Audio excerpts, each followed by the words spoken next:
Eu queria chamar uma princesa aqui em cima, que eu sei que Deus tem muita coisa para fazer na vida dessa jovem, e dos jovens dessa igreja.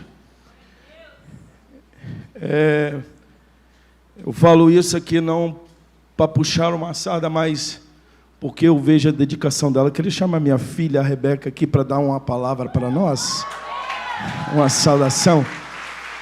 Eu falei, filha, com ela bem assim, Deus incomodou, a nossa pastora Glaucia está aí. Eu falei, filha, prepara uma palavra para nós queremos te ouvir. Está vendo, Gabriel? 13 anos. Eu sei que Deus, filha, tem muita coisa para fazer na tua vida. Darabacachúrio. Vou parar por aqui, senão não vou aguentar, não.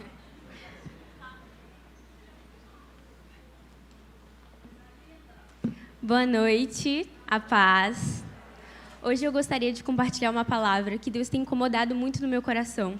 Deus tem, eu tenho orado muito por isso e creio que pessoas serão tocadas, porque é sobre posicionamento e influência. É algo que tem acontecido no nosso mundo, sabe? Coisas que têm acontecido envolvendo os nossos posicionamentos, princípios, palavras. E eu gostaria que vocês abrissem em Romanos 12, 2.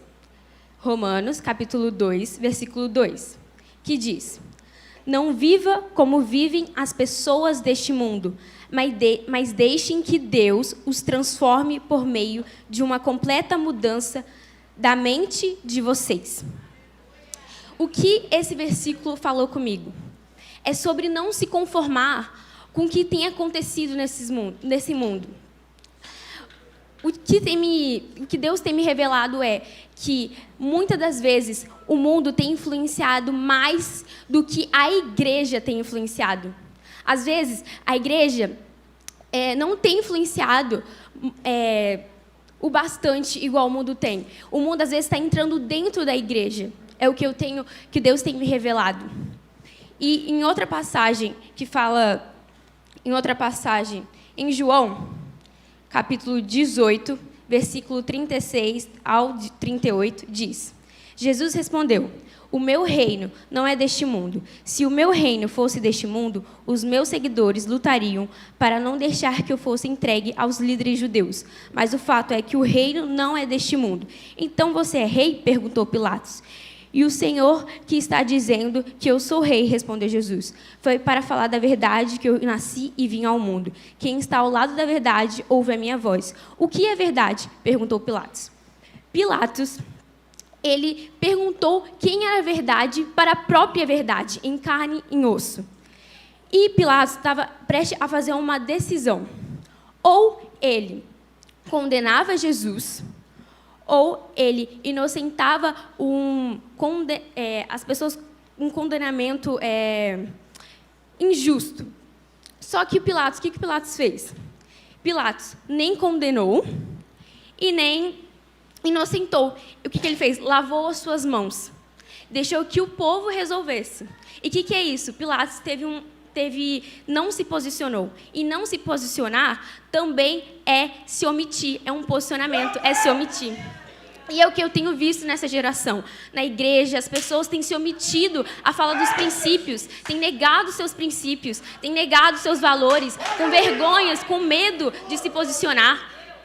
Eu falo isso porque eu vivi isso na escola, onde eu estava numa situação onde eu estava dentro de uma sala de aula e todas as meninas da minha sala estavam defendendo uma pauta lá e eu fui a única menina da minha sala a não concordar. E quando eu me posicionei, hoje, se você for na minha sala, a maioria das meninas não pensam mais daquela forma, por causa de um posicionamento que eu fiz.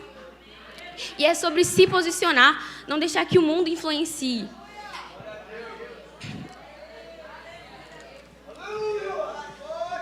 Se você é um cristão que não influencia ninguém, quer dizer que você enche o copo, vai para a igreja, mas não transborda.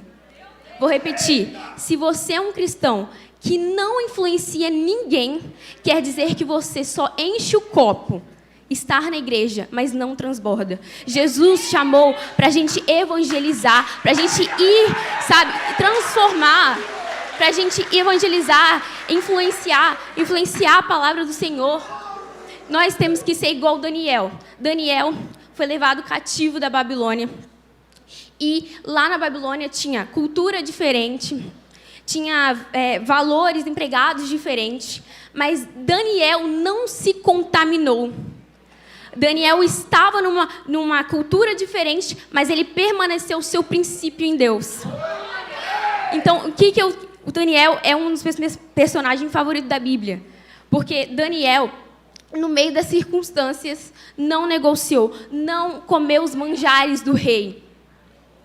Então, eu oro para uma geração de Daniel, que independente do lugar que estiver, não se corromper pelo que o mundo oferece.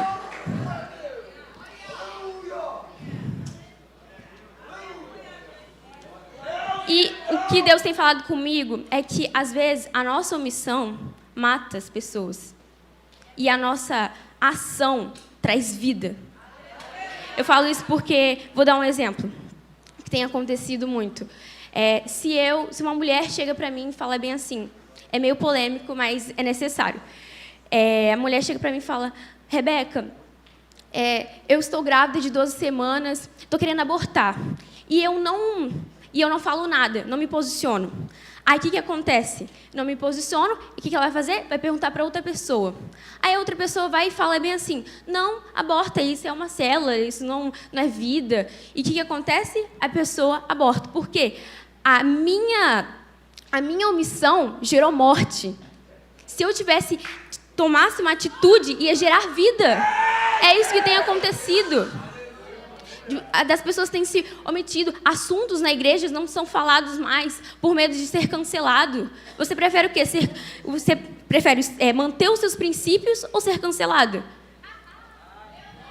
Sabe? É um confronto, porque confronto gera crescimento. Se não tem confronto, não tem crescimento. O evangelho não é só conforto, não é só amaciar o seu ego, mas é confronto. E o confronto gera crescimento.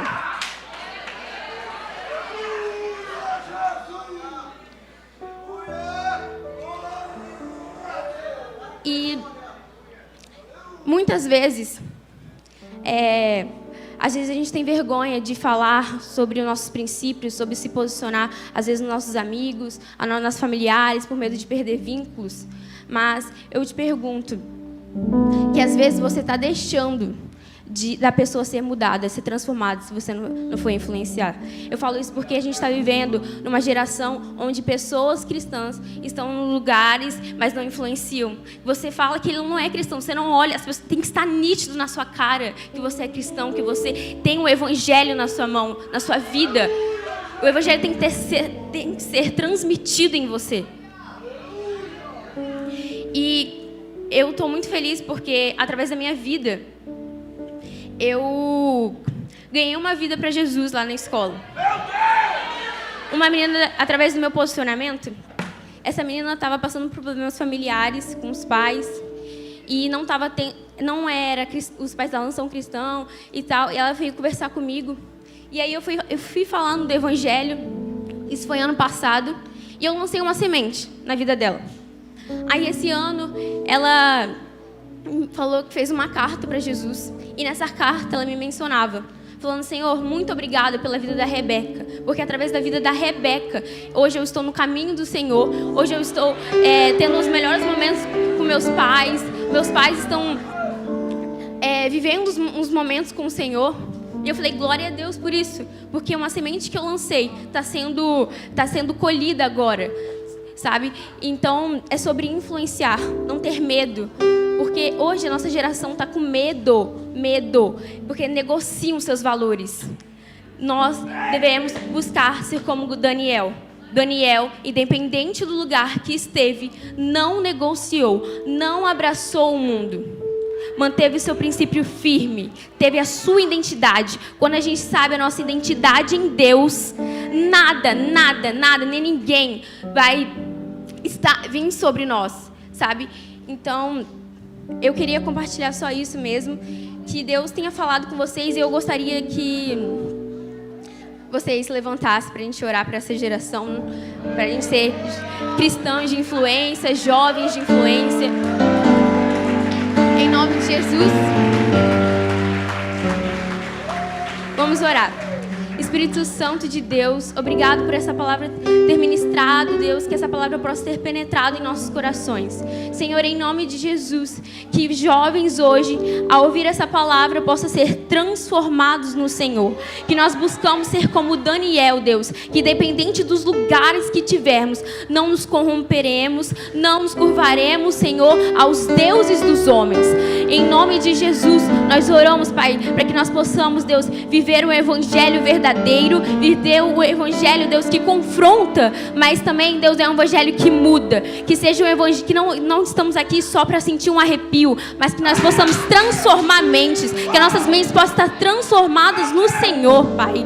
Em nome de Jesus, se nós oramos tanto por um avivamento, nós temos que orar, Deus, para transformação de caráter, Pai. Em nome de Jesus, que nós não negociamos nossos valores, Pai. Em nome de Jesus, nós oramos por uma geração, Deus, que jovens levantarão, Deus, jovens e vão estar posicionados no Senhor, e estarão muitos jovens, Senhor, em nome de Jesus, nas universidades, nos trabalhos, em nome de Jesus, Pai. Nós oramos, Pai, para que essa palavra seja edificante na vida das pessoas, em nome de Jesus. Assim nós oramos e te agradecemos, Senhor. Muito obrigada. Amém.